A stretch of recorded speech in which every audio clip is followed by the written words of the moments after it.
Oak, and I'm coming to you with some fresh insight for February. I've recently been exploring my thoughts around failing. What does it mean to fail? That's probably a word that maybe even just in hearing it stirs up emotion and concern and unease within you. I think most people on the planet, whether it's a conscious or subconscious level, which means they're not aware of it, they can't articulate it openly, but I believe most people have a root of the fear of failure within them. So it's my goal today in this few minutes with you to debunk what failure really is. Let's get clear on what failing means so that we can discover it's not as scary as you think. Now, when I first sat down to kind of wrap my thoughts around what failing means, I realized how little time I had invested in exploring the depth of this idea of what it meant to fail. Now, of course, I had an idea based on what the world around us tells, but when I sat down to really unpack this, I realized my initial response was, well, to me, and I quote my initial response, to me, failure is when something doesn't go according to plan. Now, what is your initial response to what failure means to you? What does it mean to fail? As I saw myself type out that answer, that it means when things don't go according to plan, I realized what a fallacy that was. Are you kidding me? How many times in my life, and very likely yours, have things not gone according to plan and it ended up working out way better than the plan could have captured?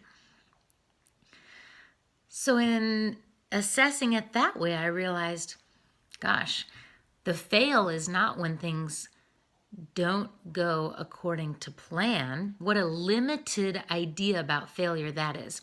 So I have some notes down here of the multitude of ideas that started pouring through me as I began to really get clear on what it meant to fail in the biggest sense. And I'm going to read these to you because I felt like they're really meaningful, and I hope they invite you into a deeper discussion with yourself and maybe those around you about what it means to fail. I realized to fail is actually the invitation to change course. It's the need to realign, reassess, and try again. I realized to fail is not doing what's best for me, refusing to take action, whatever the action may be. To fail is the opportunity to find new solutions. Now, isn't that a reframing? To fail is actually not trying because you're afraid to do so. To fail to me also means to reflect, to learn, and to go at it again. To fail is to lose sight of who you really are. To fail is to quit prematurely.